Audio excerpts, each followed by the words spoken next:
RadioNext.tv on the Full News site. That's the best way to put it out there, baby.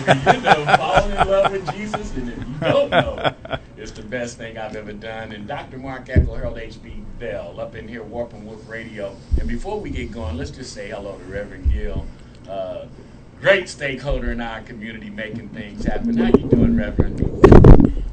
Good morning. I'm fine. How are you this morning? Absolutely wonderful, and thank you for sitting in this morning and just getting a toast of what we do on the Warp and Wolf radio show. My pleasure. And just, got 60 seconds. Tell them about you, what you do, and then what we can be expecting on the third Monday of 2017. All right. Quickly, I am the executive director of the Indiana Christian Leadership Conference, formed in 1968 by the late Dr. Andrew J. Brown. On January the 16th, 2017, we will be having our 48th annual Dr. Martin Luther King Jr. birthday celebration service. And I say birthday celebration service because it will be inclusive of the various Center for Interfaith Leaders in this city, as well as our main featured speaker, who is Dr. Sophia Fasua, professor at Indiana Wesleyan Seminary. So we hope you will come out beginning at 10 o'clock a.m. to the St. John Missionary Baptist Church, located at 1651 Dr. Andrew J. Brown Avenue, Indianapolis, Indiana, 46202. Hope to see you there. Well, one thing about those pastors, boy, you give them about 30 seconds. Yeah, I know. The full cadence and gear goes on automatically. She has a radio voice, too. And we got a radio TV face. That's right, exactly, We're yeah. going to be posting her out on Facebook shortly, but Reverend Gill, can't help it. That's what we do. But thank you so much for sitting in today. And she is a personal friend of Dr. Erskine, who will be coming in today as well. But Mark, let's get right into it, man. Yeah. You and I talk about this subject matter continuously. Yes, we do. Yes, we do. What we need to do as a community. And culture is so important in everything and anything, because if you can't reach people where they are, then how can you expect them to learn? And we all know that education is about connectivity. That's right. If you've experienced something and you can pile on top of it, if you can relate to it. If That's you've right. never known it, never experienced it, then the brain's just saying, what is There's that? no I connection. don't want any. So as we dive into cross-cultural teaching, let's unpack the phrase cross-cultural education. Sure. So I was having a discussion with a friend on Twitter the other day about telling Jesus across the world. And my response in his comment that we need to go everywhere and be everything to all people is that when I cross the street, I'm taking Jesus to the world. Now, we have a new neighbor just across the street from us, just moved in. So last night I purchased a meat tray, got a bottle of wine. Robin and I will walk over to our new neighbors tonight and introduce ourselves to them. And that's really important. I mean, it's just as simple as that, as going out of your way to do something nice for somebody else that you've just met or just moved into your neighborhood. Here's something that you may or may not know, that Indianapolis has 90 different languages spoken in this city. 90 different. That's 90. Now think about the implications of this. We have much to overcome when we communicate. How people drive, how people dress, how people stop in the middle of an aisle to have a discussion. I was at Meijer the other day, and you could tell some folks were from a different country, maybe just immigrated here or whatever. They just stopped to have a family gathering right in the middle of the aisle, And you could tell people on both sides were, wanted to get past and stuff, but everybody was kind of giving them just a little bit of moment there to kind of get their act together. So when we think about this, the rest of us thinking about crossing cultures all the time. You and I, for instance, HB, are very different people, but what's happened over this year is that we've actually learned how to talk with each other. Bottom line is my culture, that is how I live, that's the definition of culture, how I live, is different than everybody else's culture, so I've got to learn about how other people live. And then, wonder of wonders, I have to communicate in a way that they understand in their culture. How about that? Absolutely, and that's one of the things that's often lost in the process of education and teaching. We want to bring what we know into an environment that has no relationship with that idea, That's right. that principle. It's amazing, Mark. Each week we almost talk about some of these things, and when I'm in the middle of the conversation, I'm like, man, this is so simple. It is, isn't it? It really seems so simple. So why do we have cross cultures in the conversations, discussions, and educational trainings anyway? I mean, it seems simple enough, but It why does. do we? So I teach a couple of high school classes every week. In fact, I teach across the spectrum MA and PhD courses as well. But I cross cultures with every class and every single student every single week. So a student sent me this assignment this week that blew me away. Not only was it an exceptional piece of writing, but it communicates exactly what it means to teach so that a person understands. So I want to read part of this assignment to you. Back up on that. Yeah, go ahead. That's probably the most important thing ever said here. What's that? Teaching what people understand. Yeah. Bam. Hello. But really, sometimes we're teaching what we think they should know instead That's right. of what they understand. And Yeah. for you to say that was just profound. I mean, Oh, I'm yeah. profound. Check Yeah. it out. Mom, I'm profound. Check it out, Mom. Oh, we have such a good time in here.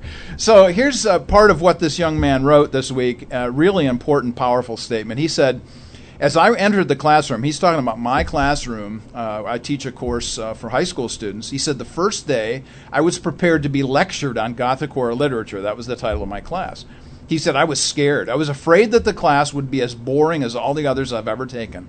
However, I was pleasantly surprised. Instead of rehashing the plot of every book, we discussed the connection it had to the real world.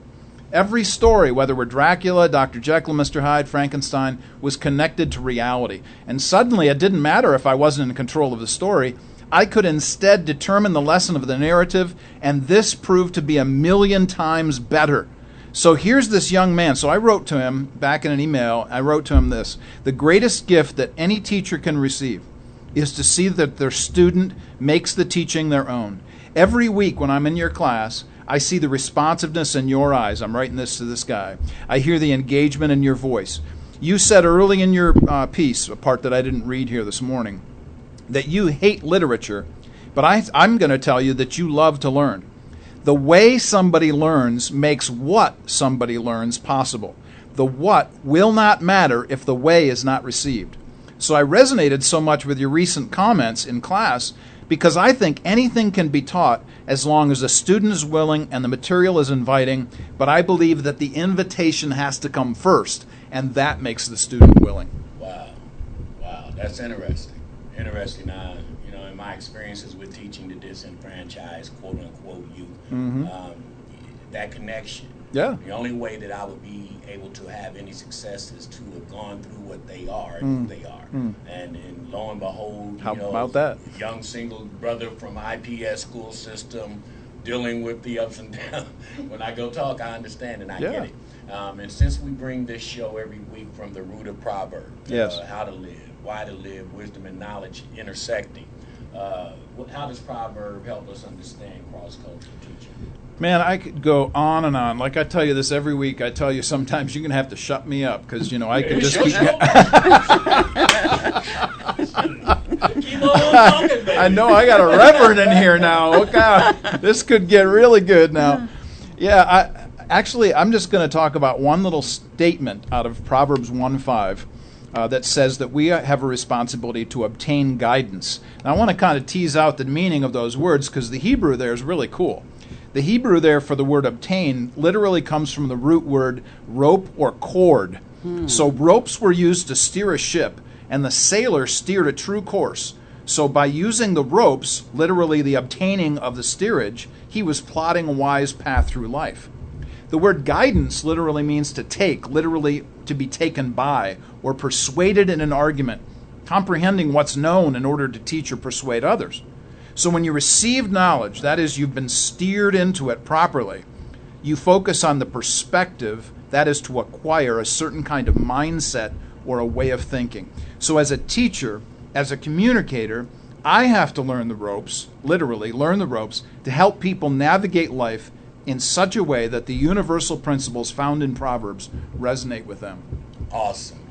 We're going to come back and continue this great discussion on cross-cultural education and teaching. And when we come back, you have done this, not only talk about it, you are about it. Yeah. Stepping outside the walls of where to go in to understand who it is you're trying to reach. That's and right. The only way it's going to be effective. You're listening to Warp and Woof Radio. Dr. Mark Eckle, Harold H.B. Bell, special in studio guest, Reverend Gill.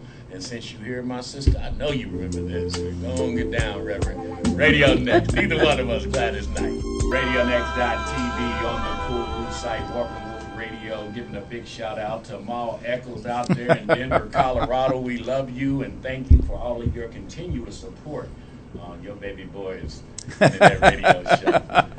But no, we are talking about cross-cultural teaching today. And Dr. Mark, as I mentioned before, is just one of the testimonies of what it is to be a cross-cultural educator, because it's more than a notion. You cannot go teach if you don't know the culture, if you don't know who you're dealing with. It's just plain and simple. We're blessed today also to have a gentleman who has spent his life making cross-cultural teaching his living.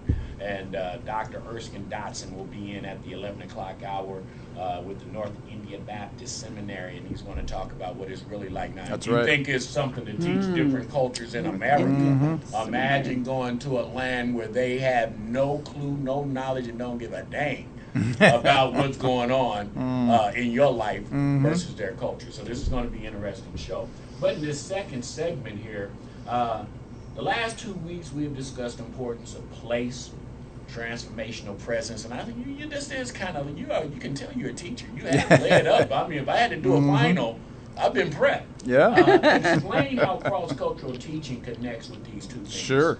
Well, I don't know how many times have I said this on this show. Wherever we are, whoever we're with, we literally are changing lives with our participation with them. So, I got to talk about us again, HB. You've made a huge change in my life because we spend a couple hours each week with each other in the same place, doing the same thing in the same way. So let's just take jazz music, for instance. The cuts you play, how you talk about music, inviting me to memories on 79th and Allisonville for my birthday, giving me a ticket to sit with you and Tammy, listen to the jazz funk. I'm telling you, seriously. So all of that made me want to buy that T-shirt for you for your birthday. Music is my first language. You crossed into my life with your culture, made a difference in how I think about you, music, your cultural heritage, and how our lives intersect. So our bottom line Christian beliefs are the same, and that was a no-brainer to invite you to be on the board of Comenius. And I could go on and on. Bottom line, place, presence, crossing cultures, and teaching are all interconnected. Your life, my life, just one example. Wow, that's powerful stuff, man. I'm overwhelmed up here. But it is absolutely true, and this is the way that we get to know one another. And I think what you have to do also is take away just everything that you thought you knew. Oh, yeah. And then be inviting to what other people are bringing and offering so your brain can have more. And learning is the key. I think you don't get old. For instance, you're on the internet at 82, Jack. You young. You staying fresh up in here. How can we participate in a culture which is not our own? And you pretty much described it, but sure. You have to step outside of your boundary. Yeah, absolutely. So we need to learn other people's language, their heritage, their ethos, their pathos. I write a weekly essay at warpandwoof.org. That's warpandwoof.org. Yesterday I wrote about a conversation I had with my brother Brian in Maryland. Brian is an African-American pastor in an African-American church. We've known each other for over 5 years. He called Saturday to talk with me about how to respond to the election in his community. His concern as a black man is that he sees way too much emphasis on ethnicity, gender, and politics over the gospel in his community. So he asked me 5 questions that I included in my essay. He said, what are we teaching our children when we make fun of people? What are we teaching the next generation when we can't get along with each other? Third question, what are we teaching the culture about charity when we ourselves are uncharitable? Fourth question, what are we teaching our churches when blaming others matters more than supporting our brothers? And the final question he asked me, what are we teaching our enemies when rancor and anger replace generosity and grace? Wow. So to answer the question, sometimes even in our own cultures, so here's a black man in a black culture, we have trouble communicating because our passions and our concerns are different. And you know what's interesting in that? Our culture within our culture Yeah. Almost has as much trouble dealing outside our own culture. You tell me that all the time. I do. As an African American man, we have so many fragments of culture that just resides within our race. And Reverend Gill, you can attest to Oh, that. I most certainly can. You Yes. have a level of African Americans who are so above their brothers and sisters that they can't even hear or relate to them. And then you can have someone outside who's taking the time to get to know come in and be more effective. That's interesting. As we close the second segment here in the first hour, Mark, how is cross-cultural teaching different than imposing our cultural values or beliefs on someone else? There you go. This is an important question. So there's a great book that I like to recommend to people. It's from Wycliffe Bible Translators. It's called In Search of the Source. In Search of the Source, Wycliffe Bible Translators. It's actually a book that changed how I thought about teaching. I began reading it to my kids when they were little, and I've read it to classes. I've literally read it from pulpits when I've preached. Wycliffe Bible missionaries crossing cultures, learning the passions, the concerns of people, communicating God's word in ways which people understand. So let me go back to that phone call with Brian and my essay this week. Here are the 5 points that I left with people in that writing. So we had 5 questions. Here are my 5 answers. Number 1, we should listen to viewpoints other than our own. Number 2, we should speak up for those who have no voice. Number 3, we should stand up with those who have nowhere to stand. Number 4, we should raise our prophetic voice for life, for liberty, for love. And number 5, we should construct our words with clarity, care, and compassion. So to answer the question, when I'm teaching in a cross-cultural setting, which is all the time, by the way, I'm taking the content of my curriculum, my sermon, my conversation, my essay, whatever, and I'm finding ways to cross the street into somebody else's thinking, to communicate in such a way that they know that I'm trying to understand them so that they can understand me, and all of us are doing this all the time. Should be doing this. Should be, yeah, there you go. There you go. Should be doing this all the time. No, and what people should be doing is every Wednesday morning checking out some of the lessons that you're giving on just how to in the spirit of brotherhood, how we weave together different communities and different people, and I commend you for that. We're going to come back with the third segment of this first hour before Dr. Erskine Dodson comes in the house. Reverend Gill, I hope you're enjoying this dialogue that we're sharing here on this internet platform, and hopefully get a few words from her before we close out this first segment. You are listening to Warp and Wolf Radio on the Cool Blue Side Radio Next. Radio Next TV. Nice to know that. I feel so guilty. Got a reverend up in here. Ask the Lord to just pause this moment, Lord. Please pause this moment. We're having a wonderful time, and that's the beauty of what we do every Wednesday on Warp and Wolf Radio, sponsored by Comenius Institute. And one more time before Dr. Erskine comes in, man, tell them about Comenius so people can know. Sure. So Comenius is an opportunity for us to connect Christian young people who are just coming out of high school into college at IUPUI, to make the connection with somebody who actually cares about their academic intellectual life, so that when they have questions about their classes, their professors' comments in class, things that are happening on campus, things that are happening in their personal lives, that they have somebody to go to that cares about them. And the more that we express this, and I explain out in the community that I serve, they are just like overwhelmed that there's a program like this, and hopefully we can get this over at Martin University. We can get this at Ivy Tech, and take this to all the college campuses that have incoming freshmen who are for the first time in their life just out here thrown to the wolves. As we always say, this world is it's a different place. It is that. And being rooted and founded and having a moral compass is so important. And a lot of our young people don't. So that's right. We're going to continue to breed this message. And what's interesting is we dropped off the last segment. Look, we got to. It's like old home week up here. That's all we do up in here. Dr. Erskine Dodson just came in. Yeah, and he's seeing Reverend Gill for the first time in a while. And that's a beautiful thing. As we continue this dialogue, hold on. Let's get this over with. We are live on there right now. Dr. Erskine. Oh no. Oh, this is the beauty of what we do here. We're having a good time. I get the people out there in Facebook land was like, wow, I wish I was there. Yeah, Because exactly. that's the joy when love we spread. But no, we have two great leaders who are in studio with us today. And we'll be meeting Dr. Erskine Dodson right after the 11 o'clock hour. But Mark, we closed up the last segment. And this is interesting how you posed this question.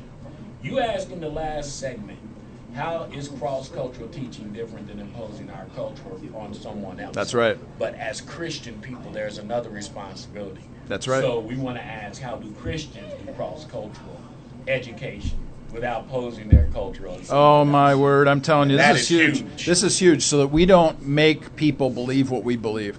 So this is the funny story I was telling you off air. I was going to tell you about. So I actually remember the very first fight I had with my wife. 37 years ago. I know. 37. Does Mom know about this? I don't know. in, Mom. I don't know. I remember the first fight we had 37 years ago. I remember it like it was yesterday. But I don't remember what started it, but I do remember what I learned from it. I was trying to make Robin me. I was trying to make my wife to be like me. I was trying to make her into Mark. Now that sounds pretty stupid when I say it out loud, but we all do this to each other all the time. We spend more time trying to convince others why we're right instead of thinking, hey, I might be wrong. Here's where I must say something about news and politics, and this is just a comment I'll make here just generally about all news broadcasts. I hate news shows where people are cross-talking and talking over each other. These shows are not helping anybody. They're only inflaming the partisans who already believe whatever's being said. We're trying to impose our views on other people instead of crossing cultures. So every morning I read stories from the New York Times and Washington Post, and instead of reporting the news, the stories often tell why people are right or wrong based on their interpretations. The news isn't news, it's propaganda. I think the way that we overcome this is in our communities, actually, one conversation at a time, like just between you and me. Yeah. That's a beautiful thing. And, propaganda, it's a word largely misforgotten or forgotten in this culture that we live in. And we know strong hints of propaganda back, especially during World War II days when they were just shaping the idea of a country. And this new social media and this new information and technology has put propaganda on steroids, so to speak. Absolutely. People can kind of they can build momentum on topics and subject matter like never before. As a matter of fact, as we speak, Facebook and Google trying to stop news feeds. That's now. right. People just throwing out information. So it's important that what we listen to and how we listen to is taken down as well. How should local congregations participate in crossing cultures in order to teach others? Well, I think this has actually got to begin in our pulpits. This actually has to begin in our pulpits. The things that preachers say, the way that preachers say it, will make a difference in how people respond. So, for instance, last week we had 10-Point Coalition up here, and we were talking about peace. So if people are talking about peace, people will more likely pursue peace. So I'm going to say leadership's imperative. What preachers say will motivate people to do whatever they do. So I'm going to give you my 5 things. I give you 5 things every week. Here it is. Number 1, we got to come together. Number 2, we got to be together. Number 3, talk together. Number 4, live together. Number 5, work together. We need to come together. That is, we have to be with each other. We have to be together. That is, we actually have to like each other. We have to talk together. That means conversation. We live together. That means we're actually in the same community together. And ultimately, we need to work together. Now, let me just say along with this, we don't have to agree with each other about everything. That's not the point of this. The point is to keep the communication lines open. And agreeing sometimes is worse than having differences that we can settle out. And I've heard this before. You have 6 people walking into a room and we're trying to make a good deal, and they all walk in with X amount of dollars. Right. Doesn't matter the amount. Yeah. If somebody leaves out with that same amount, then we didn't have a real good deal. That's right. I mean, if you're trying to put something together. So that's what we're talking about, exchange of differences. And, that's right. It's okay to disagree. It's just it's blasphemy to think that your way is the only way. Right, exactly. So as we close up this session here, what are some movies that you want the movie guy that will help us understand examples of crossing cultures and helping education. So I've got a brand new news item for you. I don't know if you knew this or not, but Jackie Chan won an honorary Oscar this past month. Get out of here. Jackie Chan. Now, I tell you this because he's been in over 200 movies. He's now 62 years of age. I mentioned Chan because he's crossed cultures to make movies in America. And he did them really well. I mean, I love his movies. He's a lot of fun. It all started when he was invited to Sylvester Stallone's house, and he saw Sylvester Stallone's Oscar for Rocky. So instead of giving a list of movies this week, I wanted to just make a list of people who have crossed cultures to make movies. So here's just a few. There's always more. Everybody's going to have their own person that they really like. But here's just a few. One is Mads Mikkelsen. Now, Mads Mikkelsen, you might not know his name, but he was the bad guy in the James Bond movie Casino Royale. You remember the guy whose eye dripped blood? Well, that was him. Mads Mikkelsen, the bad guy in the James Bond movie. In fact, Mads Mikkelsen has done some really great films, one of which is called Salvation, which is unbelievably good. It's a Danish picture, but I highly recommend it. Benedict Cumberbatch. Benedict Cumberbatch is a guy over whom women swoon. You have to give them bibs. I mean, when they're talking about Cumberbatch, I'm telling you, man. On Saturday morning. Yeah, I know. You and your syrup. He's an Englishman, and he was in the movie Imitation Game. So if you don't know Cumberbatch, maybe you know Imitation Game. He's a really fine actor, but he's English, so he's crossed the little pond that we have between our countries. Idris Elba is also English, but he is a guy who has a whole series on his own show called Luther. It's an English series. My wife and I love it. It's a really great show, a police cop show from England. He's also, by the way, if you at all know Prometheus, a great film by Ridley Scott, he's the captain of the ship on Prometheus. I just love Idris Elba. So do the sisters in this culture. I suspect they do. Yeah. Well, let me throw out another name, and I'm sure that the brothers in the culture will appreciate this name. This name is Dene Garira. Yes. Dene Garira from Zimbabwe. She has Zimbabwe roots, even though she was actually born in the state of Iowa. But she is the famous sister who, in The Walking Dead, wields the sword. Yeah. So if you watch The Walking Dead, you know that she has crossed the culture. And then, of course, there are many others. I could mention lots of different names. There are all kinds of folks out there who have crossed cultures to come into ours. But I mentioned Jackie Chan in particular because here's a guy who did all of these films, and the Oscars actually understood this and appreciated what he's done, and it's been a great thing to see him do his work. Man, you know, this has been refreshing because this past weekend, and I saw it for the first time, the commercial with Maya Angelou. Oh, yeah? And they kept showing this poem, you know, the Veterans Day and all of this. Oh, right. I guess they were really reaching out to getting the country back, you know, tamed down, Yep. you know, pipe it down a little bit. And the poem was, we are much more alike than we are unalike. That's right. We're much more alike That's right. than we're unalike. And that's what we're talking about here. And if we just listen a little bit and embrace one another, it will be better. When we come back, it's going to be live up in here. You know, you didn't know you was going to have it. Look like Reverend Gill's ready to get in on it. You know, I know how you do what you do, but we might not differ by it a little bit because, no, these are two great minds from the community here that have been doing some great work. Dr. Erskine Dotson is in the house. Reverend Gill is in the house. And we're going to talk about what it's really like to go out here, not only in your own neighborhood and try to, you know, bridge the gap between the culture. We're talking about taking your stuff around the world. That's right. Learning someone else's way of being and then effectively educating. You are listening to Warp and Woof Radio on the Cool Groove site. RadioNext.tv. We'll be right back. You are listening to Warp and Woof Radio. You are listening to RadioNext.tv at the Cool Groove site. We are here every Wednesday morning from 10 till noon, and we are excited to be here this week. We're talking about cross-cultural teaching training, and we've had a great time this first hour talking with Reverend Gill, and HB and I have been chatting back and forth about our own lives and about the kinds of intersections actually that he and I have made with each other being in this radio program. But we have a special guest today. We're so pleased and thankful that Dr. Erskine Dotson is here. Dr. Dotson and I know each other from Crossroads Bible College, where we taught together for a little bit. And we're just happy to have you here, brother. We want you to tell us a little about yourself, your family, your experiences, your church, and your ministerial work. Take it away. I certainly will. First, I want to thank you for the privilege that I have to be here and share with the listeners. My name is Erskine Dotson. I was born and raised in tobacco country in Virginia. And I was around 12 years old when I looked at all of that tobacco that I was pulling, and I said, this is not me. Farming is a very noble work, but I'm going to go to college. There you go. So I chose at the age of 12 to go to college.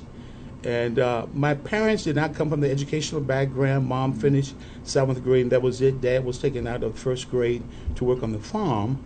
And so when I got to high school, the advisor asked me, Erskine, what do you want to be? And I said, a high school teacher. Oh, man. So she said, well, you've come from farmers, right? Yes.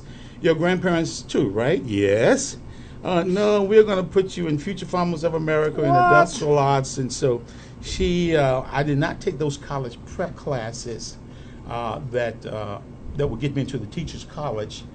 And so as a result of that, I ended up first going to a 2-year business college, which was not my first choice. Well, I did very well academically at the business college, and I applied then for the teacher's college in North Carolina. They accepted me. But they said, but because my Associates of Arts degree was in finances, I will have to start all over again for a freshman. So my decision was, no, I'm not going to lose 2 years. So I went on to D.C. and got an undergraduate degree in finances and accounting, and became an accountant for the U.S. government, Internal Revenue Service and Commerce Department. I met my wife at college. The second week, actually, we just became friends, and within 2 months, I was head over heels in love, and went home and told my parents, I have found my wife. They reminded me, Erskine, we sent you to college to get an education, not a wife. So in those days, parents had to sign. So they said, no, we're not going to sign. You're just 18. So anyway, when I finished that school, I moved up to D.C. and got a job working for the federal government. And at the age of 21, we got married. We were still not believers at that particular time, but we were churchgoers. We were religious. So probably after about 7 years working for the federal government, I decided finances was not me. I did well with it. The money was good, but my decision was I wanted to be a teacher. So I decided that I was going to apply to American University, get a master's degree in education. And before I began to move in that direction, I got saved. How about that? The Lord saved us. My wife and I, the same night. We were religious. I was Baptist. She was Methodist, but she started going to the Baptist church. And I started reading the scriptures, and I felt this emptiness. And after feeling this emptiness, I began to pray. I said, how is it at 24 years old, I have everything a young man could ask for? We had just built a house, typical white picket fence, married with one daughter now, but yet there was an emptiness, and I did not know why. I didn't feel wretched or wicked. I just felt empty, like something was missing. So I told my wife I was going to fast for 3 days. She said, well, I will fast with you. The day we came off the fast, 3 individuals showed up talking about, I grew up under the Jim Crow law. The Jim Crow law, your blacks over here and your whites over here. Well, 3 white people showed up at my door. And to make a long story short, they were part of an evangelism explosion program, and they led my wife and I to Christ. That was when I began to experience more cross-cultural, multi-ethnic interaction, because they would come every Thursday and disciple us. They did not invite us to their church because that was not culturally acceptable. So we continued to go to the church that we were going to, but I began to get more hungry and more thirsty for the Word. And I would ask them, where can I find a good, solid Bible teaching church?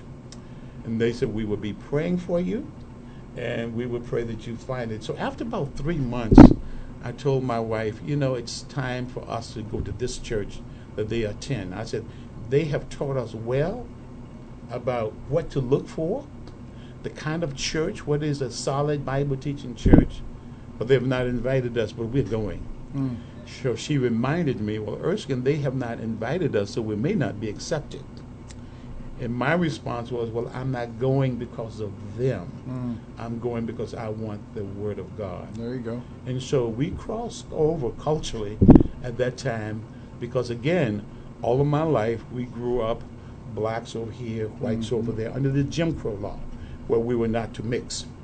And so as a result of that, the mixing, the integration that took place with us was because of what Christ has done in our lives.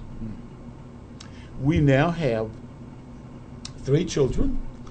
My oldest daughter, she lives with us. All 3 of my children went to Liberty University. And my youngest daughter, my oldest daughter, she got her degree in psychology and counseling. And my next age, my daughter Felicia, she got her degree in education. Then she got an MBA. And then my son, he went for 2 years, but he went a different direction. And he has his own wholesale business selling automobiles. They are all saved and walking with the Lord, so we are rejoicing in that. Before I enrolled at American University, the Lord saved me, and within probably 9 months' time, He began to put a burden. And by the way, we decided to venture over cross-culturally and join the church of the people who led us to Christ. And that's where we grew. And as I grew in Christ, my desire for ministry, and urban ministry especially, became so intense that nothing else that I did in terms of working, in terms of income, even in terms of the house we had just built, did not matter. It was just this overwhelming, compelling desire to serve the Lord. And in the culture where I was raised, when you get the call to go into ministry, you would get a trial sermon, and if you can preach, then you would get ordained. Okay. So I remember going to the leaders of this church that we have recently joined and shared with them that God had called us into ministry. And they said, we've been praying for you, and we have been talking about it, and we see it. So my question to them was, when will you ordain me? Again, I'm in a different culture now, and they're saying, ordain you? What about seminary? What about Bible college? I said, well, I already have finished college, and now I'm ready to do ministry. So they said, well, in this church, you have to be trained.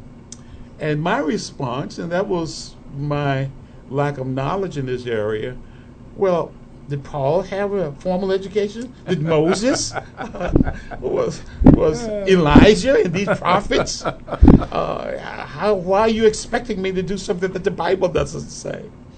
So I was not convinced.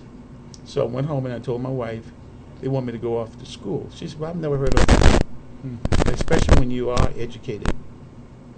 I said, well, we'll just pray and see what the Lord does, because I said, I don't see that I need to go for any training. So we prayed.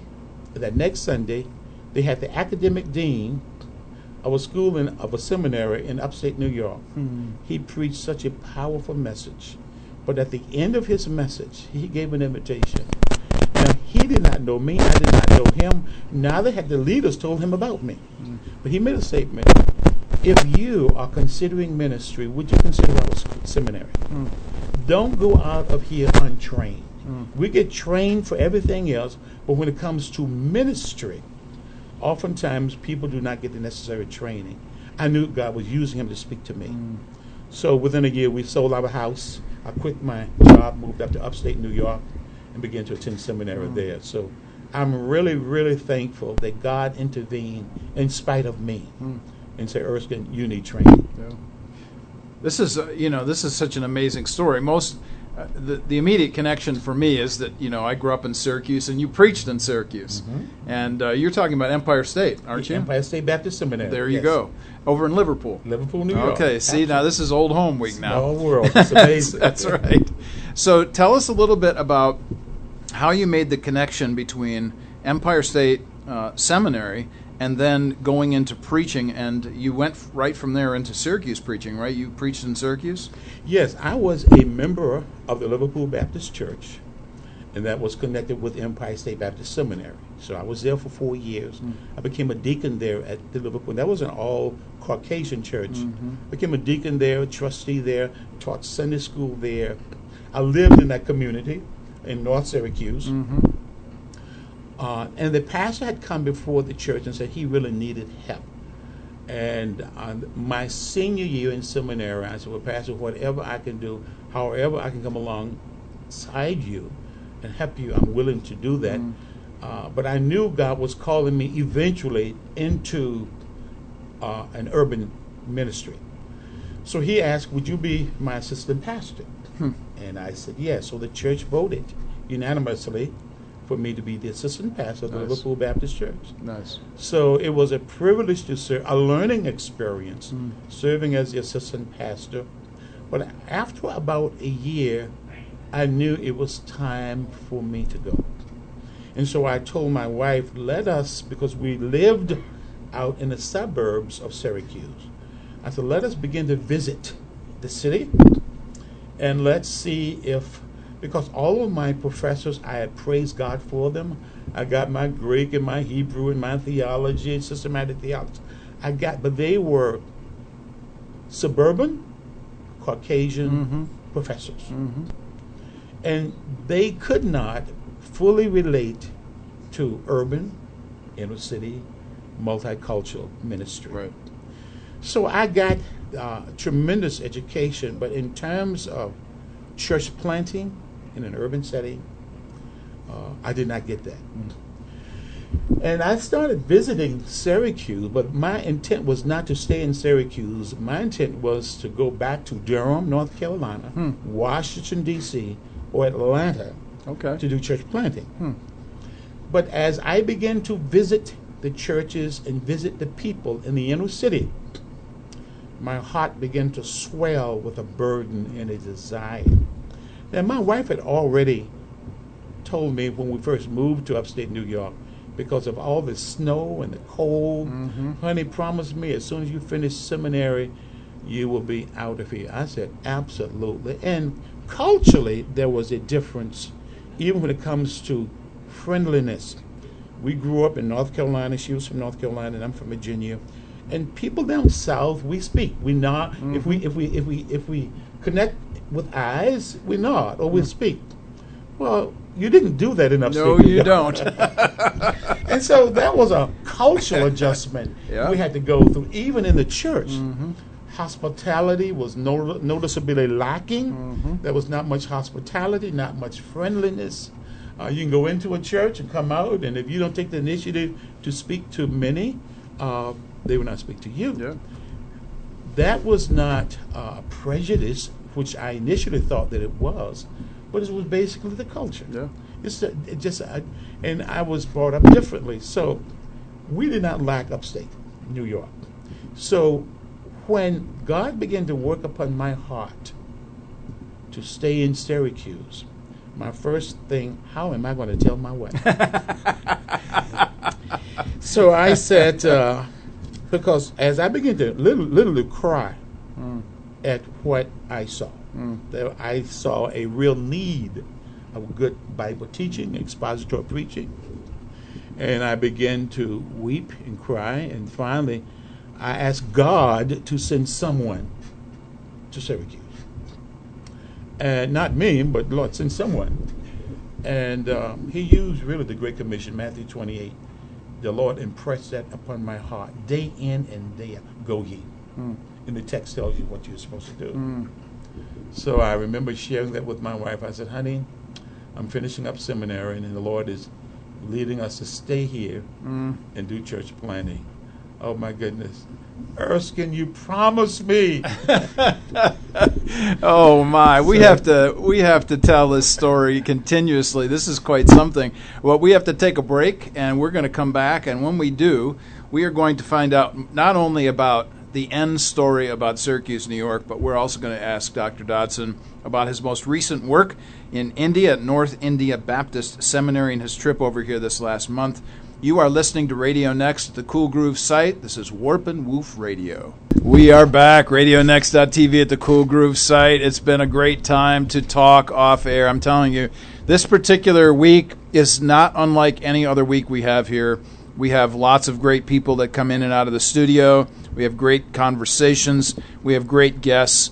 We have great folks who are just interested in broadening the scope of Indianapolis in a way that we don't get to do in other venues. So once again, we are here today with Dr. Erskine Dodson, and Dr. Dodson has just been over in India, teaching over there at North India Baptist Seminary this last month, and we want to hear about that, but I also want to give you an opportunity to end that Syracuse story. So if you want to put a tagline on that and a period at the end of that, that'd be great. Thank you, Dr. Echo. As I shared with my wife that God was leading us, and that was probably a very difficult time for her to accept. She called her mom and said, "Mom, guess where Erskine is leading us?" And Mom got on the phone, and you are not going to take my daughter, you will not be taking my grandchildren into the city. But that didn't work. And then she called my aunt. They were both believers. And my aunt reminded me, "Erskine, what do you know about urban ministry? Oh. You are a farmer like I was a farmer in the same city." She went to A&T University, and she became an educator and taught in New Jersey for many years. But somehow their talking, I knew they meant well, but somehow the Spirit of God had so impressed upon my heart that that is what He wanted me to do. So my wife got on board. We moved into the inner city of Syracuse. And we just began to befriend people, began to knock on doors, began to have home Bible studies in apartments, and God began to do a work of grace in the hearts and lives of people.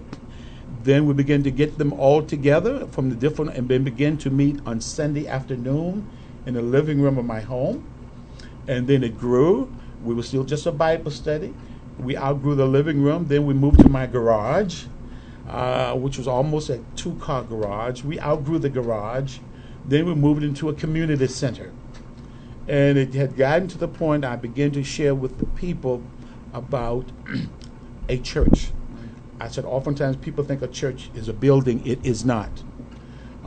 Sometimes people think church is just people coming together. I said, it is not. The church are those who have put faith in the death, burial, and resurrection of Jesus Christ. Yes, sir. And that they come together. And they said, well, Pastor Dodson, we need a church. So the people saw the need. And we organized into a local church. We continued to grow. We built a beautiful brick building there. And we were there for a total of 20 years. We brought it to self-supporting status. I was a missionary church planter, so I would get financial support from other churches. But once we brought that church to self-supporting status, I became the full-time pastor and dropped our mission support. So we were there for 24 years. 4 years in seminary and 20 years as church planter and pastor. At the end of 20 years, I sensed that my ministry there was done. That was a real bittersweet moment. That was probably one of the hardest decisions, because when you see people come to know Christ, you baptize them and marry them and fellowship with them. And then all of a sudden God is saying, okay, your time is done. It was the church was healthy. They were able to call another full-time pastor after I left. But when I went before the church and to let them know God is calling me out, I don't know where, but I know my ministry is done according to the word. Because I am an emotional person, I have learned to ask God to validate what He's asking me to do through Scripture. Even when we started church planting. I said, God, how do I do this? I said, I came from a seminary that was very sound, but in terms of starting a church in the inner city, how do I do this? I know you called me to do it. He spoke to my heart so clearly in Psalms 32. I will teach you in the way you should go, and I will guide you with mine eyes. My life verse, my life scripture is Joshua chapter 1, verses 1 through 9. I'm a strong proponent. If we stick with the word, we can't go by culture. Even though I go to many cultures, I was in Uganda in April. I'll be in St. Lucia in 2 weeks. Just got back from India. I believe that the Word of God penetrates through all culture. We do need to, as Paul says, I become all things to all men, be adaptable and flexible to learn to work within that culture. But I resigned from Sovereign Grace Baptist Church. And we were ready. I was going to move down to Clark Summit, Pennsylvania, and finish up my doctoral studies. We had agreed to purchase a home, agreed on a price. We were going to sign the contract in 2 days on this home because I had sold my home in 2 weeks. God sold it. I sold it myself in 2 weeks in Syracuse. I got a call from Dr. Ware, Charles Ware, who is still the president of, it was then Baptist Bible College of Indianapolis. Now it is Crossroads. He asked me, why am I resigning from the church? I told him God has led me out. I said, he said, what are you doing? I said, I want to finish up my doctoral studies. And he asked me why. I said, well, ultimately, when I am older, I would like to train pastors, train church leaders. But my primary focus is training pastors. I've come to see the need of leadership being trained. Because if your leadership in a church or wherever are not trained, then it affects that organization or it affects that ministry. And so that was why I tell people, you can get 3 or 4 doctorate degrees. That's not going to make you spiritual. What's going to make you spiritual is your intimacy and yielding to the Lord through His Word.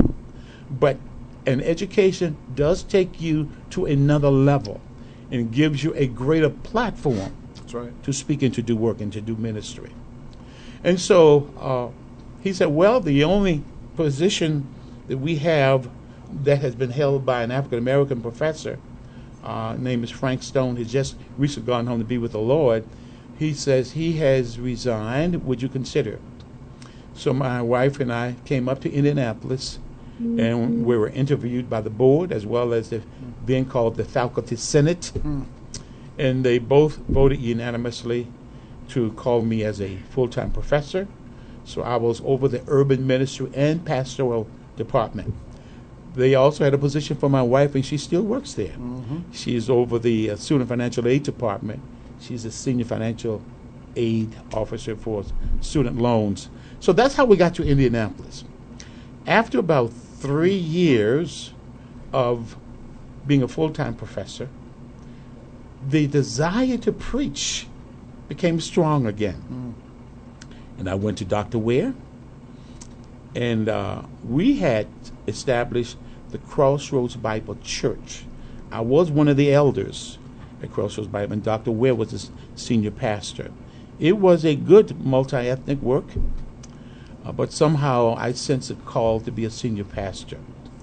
So after 3 years, I left Crossroads Bible as a full-time pastor and became an interim pastor first at a good church here in the city, Trinity Baptist Church. And I was interim pastor for about 9 years, and they called me to be their full-time senior pastor, and I was there for another 13 years, so almost 14 years. But in that process of being at Trinity as a senior pastor, I started taking mission trips. As a matter of fact, Crossroads sent me to Zambia. After that, I went to Nigeria, then Ghana, just taking 1 week or 2 week mission trip.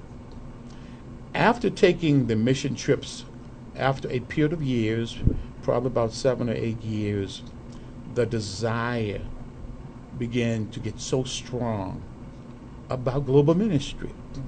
My last mission trip that God validated my call was when I was invited to go to India to speak at the North India Baptist Seminary. And that was in October of 2014. I literally wept at what I saw, the idolatry, the millions and millions of people, and I just could not get it out of my mind. And as I taught at North India Baptist Seminary, I also preached in churches there. And I saw up in the northern part of India that the Christians could not have church buildings. They met in houses. But I saw all these temples around where they had permission to build. And so people were coming to these house churches. The living room was packed. The bedrooms were packed. Sitting on the floor. The porch was packed. Out in the yard, people were coming. And I saw such a hunger and thirst there. Again, when I came back from that mission trip in 2014, I could not get it out of my mind. And I began to pray and pray. I was still a senior pastor. My wife and I, we started praying together. And I just want to encourage, by the way, couples, pray with your wife on a regular basis. Just getting off the subject for 30 seconds or so. Oh, please. I've just published a book. It's published through Zulan Press. It's called Help Us, Lord. We Can't Fix Our Marriage. And you can go to Zulan.com and you can get a copy of that. But it is a workbook. Because I have seen in the ministry for almost 40 years so many Christians divorce. So many Christians in their marriages are unhappy. And I think we can become so involved with our life in technology, social media, that we grow apart. And I say that is what is happening in a lot of marriages. So this is a workbook that I would like to encourage listeners to purchase. The first week, the only thing I ask you to do is pray together every day. If you pray 6 days, you can't go to lesson 2 until you've gone back and start praying again until you pray 7 days a week. Then the second week, you're just reading scriptures and dialoguing together. Then the third week, you're going to have to get into the nitty-gritty of pulling out scriptures and making an application for your lives.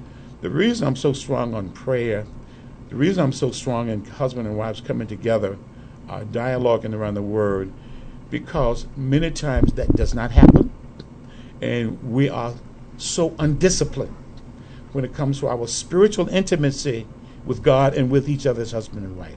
So we've just completed that book, and I would like to encourage our listeners to feel free to pick up a copy of that book. Let me just, so you can actually get a drink of water, just tell everybody about Zulan Press. This is XULON.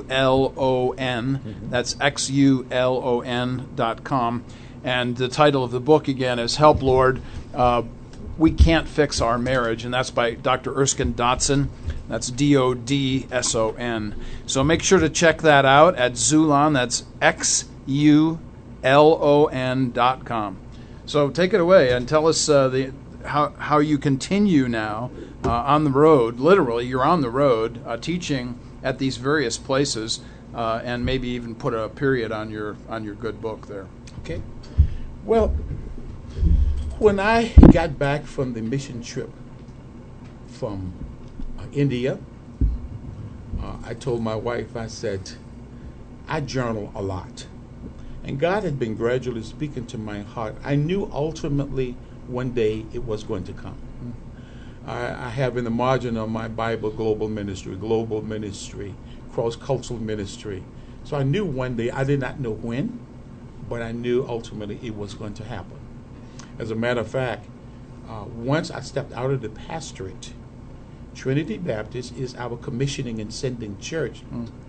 In March, they commissioned me in 2015, April, March.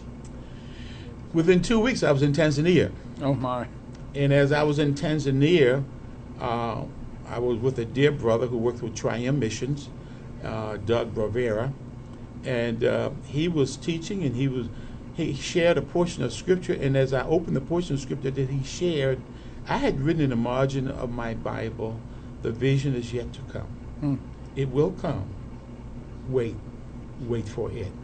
And I had in the margin of my Bible, global ministry. That was long before God called me out of the pastorate. And I started weeping, man, in Tanzania. I'm saying, God, the reality of your word is coming to be. But I stepped out of, when I went to India, I knew God was calling me. I did not know when, but as we were praying and having devotions, my wife and I, God clearly spoke, now it's time. I went before the leaders. That was in October of 2014. And I shared with them that God is calling me to step out of the pastorate and be more involved in international global training, primarily with pastors and church leaders. One of the deacons told me, he said, I saw it. Another dear elderly lady at Trinity says, Pastor, I knew it was coming. So it was amazing. Some of the people saw it long before I did. But at the end of December 2014, I stepped out of the pastorate. And that's when the ministry started. So we're still on deputation as well. Deputation is when you present your burden, you present the ministry to other churches, other families, other individuals, to see if they will partner with you, partner with us in prayer. We need prayer. When I was in Uganda, God got seriously ill. When I was in India last month, I got seriously ill from eating some food to the point that I got food poisoning. And I did not know how I could get out of bed the next day. So I texted my wife and said, please have some space to be praying in both of those situations. Because I said, I am so sick. I'm running a fever. Now I'm cold. I'm shaking. She texted people the next day, in both cases, in Uganda as well as in India. It was gone. It was really so. We need the prayers, but also ministry takes money. I do not like to talk about finances for myself. I will be honest. I have no problems talking about it for you, someone else that have a need. But ministry takes finances. And so we ask if people will partner with us financially as well. All the funds is sent to our sending church, which is Trinity Baptist Church, and they are a 501c3. As a result of that, that is a tax-deductible contribution. So we started that journey in January of 2015, first to Tanzania, then to Uganda, then to India, and St. Lucia. And we have been asked as we have gone to those different places to come back. So there are places that I'm committed to go back on a regular basis, such as Uganda. We've helped start a Bible college there, Cornea Bible College. Not Cornea, but Cornea Bible College. I've been teaching now for 3 terms. We will have our first graduation class in April. Also, North India Baptist Seminary was already established. We will have our first graduation class there in India in May. And so they've asked me also to come up with more policies and procedures to help perfect some things actually in both places. So I'm excited to see what God is doing on the foreign fields. There is such a need. When you look, I know we have challenges here in America, but when you go visit some of these developing countries and see the need of economic stability, the need of training, the need of good churches, the need of seminaries, you will come back to this country in spite of the social and economic and political divide that's taking place here. You come back to this country thanking God that you live in this country. We have so much resources and technology where many times they have so little. I've had people to say, I've been praying for a Bible for 16 years. Thank you. Word. We've taken Bibles over, John MacArthur Study Bibles, so they can have tools. I've taken Bibles to India, where I've taken Bibles with me to Africa, and they are so appreciative. So we do ask people to partner with us to help propel this ministry in prayer and financially as well. Wow, that's wonderful. My word, you've taken us on quite the journey there from your life, from all the way back from tobacco farming when you were 12 all the way until right now, and you're still on the road, and you're still out teaching, doing all of these really good things. Tell us about, in some of the time we have left, we've got about 5 minutes left, and so you can take this where you want to take this. We've been talking today in the first hour about cross-cultural teaching. And when you think about cross-cultural teaching, why don't you tell us a story or two about students that you've seen, that you've impacted, perhaps that have impacted you, about crossing cultures, and how does that then transfer even to us in America, and how we can learn from that? I think when it comes to cross-cultural teaching, we really do need to try to get to know the people where we are teaching. Let me give you an example. In India, they have what is called a caste system, where you have an upper class and a lower class. And they have asked me to address that biblically. There are a young man when I was in India a few weeks ago. He says, Dr. Dodson, would you pray for me because I want to marry a lady that's in a different lower caste, but and we love each other. She knows the Lord, but I cannot. What does the Bible say about this? Wow. Good example that I will use is Christ washing the disciples' feet. What was he teaching? He was not teaching an ordinance there. He was teaching a service. And he said, I being your Lord, he was God in the flesh, washing the disciples' feet. He says, how much more you should wash one another's feet. It's the idea of serving each other. I understand that there is a divide, but I do believe as we begin to work beside people, understand their culture, understand their mindset. In my teaching, coming from an urban setting, I would use words like living together, not married, shacking. Well, that's offensive in the Indian culture. So they pulled me aside. I said, you guys help me. Help me because I don't want this to do anything that is offensive. I will not violate the scriptures, but I will not do anything. I don't want to be offensive in a culture. And so they said, yeah, we don't. And here we have most of the time prearranged marriage. Same thing when I go to Africa, there are prearranged marriage. Here a couple get together, they start courting, unsupervised even. And ultimately, they many times get married or choose to live together. Well, they don't have that kind of culture for the most part in Africa and India. You know, it is a control. You have to go to the father. Yeah. You have to get permission. Right. You have to pay dowry. Right. I mean, it's amazing. So it's totally different. So in the teaching process, I cannot overlook that. I have to incorporate that in my teaching. And there is a biblical principle there of honoring your mother and your father. And so if this young man is interested in getting engaged or courting, they don't have that dating so much the way we do. There's a courtship. If you're interested in my daughter, what's your intent? Do you plan to marry her? Well, some of those principles used to be like that in this country 50 years ago. Right. But we've gotten away from that. So it's important to understand the culture, understand those things that it's offensive.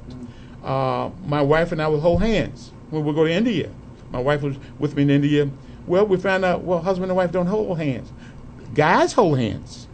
Guys put hands around each other's shoulders and walk. And that means a thing of endearment. You're my close friend. It has nothing to do with a gay lifestyle. As a matter of fact, their laws are against that, the gay movement. But so therefore, husband and wife cannot show public affection. Wow. But men can show public affection. I can hug you. I can kiss you on the cheek. I can hold your hand walking down the street. When I go to Africa, guys will hold my hand. When I was in India last year, a guy grabbed my hand.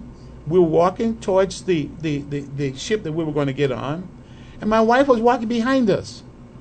Talking about feeling uncomfortable. Yeah, right. I'm holding a man's hand, walking towards the ship, and my wife was walking behind us. She told me, she said, that was different, wasn't it? He helps me in the boat, and then walks over and sits down. course, then I turn around and help my wife into the boat. But my point is, being sensitive, initially I pulled back when that happened for the first time. Sure. When a man wanted to walk and hold my hand. I did not know his intent.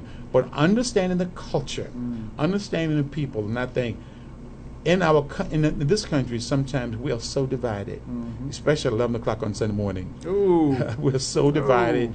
And so I want to encourage our listeners to get to know people of other people groups. Because the Great Commission tells us in Matthew 28, go therefore and make disciples of all nations. The word nations is ethnos, all people groups. So in order to make disciples, you need to be among them. You need to interact. Whether they're on your job, whether they're at the gym, whether they're your neighbors, somehow we have to become intentional for the glory of God. Yeah. This is such a powerful concept, and certainly one that we need to appropriate in our own settings. I was telling in the first hour again about we just had new neighbors move in across the street from us, and we bought a meat tray and that kind of thing. We're going to take that over and introduce ourselves. This is, as HB and I say regularly, this is not rocket science. This is just plain old take folks and take care of them and love them. That's huge. So in our last minute or so, give us something that you want to leave the listeners with, some final word, something that you think is really important to have them remember as we leave here today. There is a portion of Scripture that says, he who wants friends must show himself to be friendly.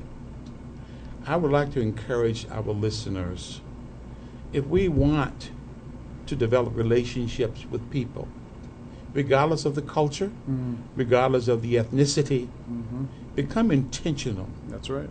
To build that relationship.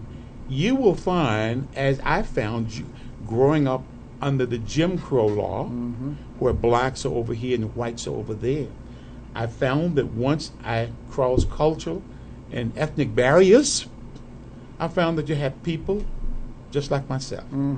Social needs, educational needs, spiritual needs, physical needs.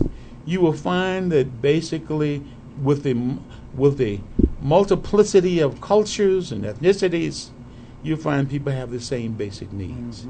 Sometimes there can be a language barrier. Yes. I'm seeking to learn Hindi as I go to India. And so I do want to do some further studies.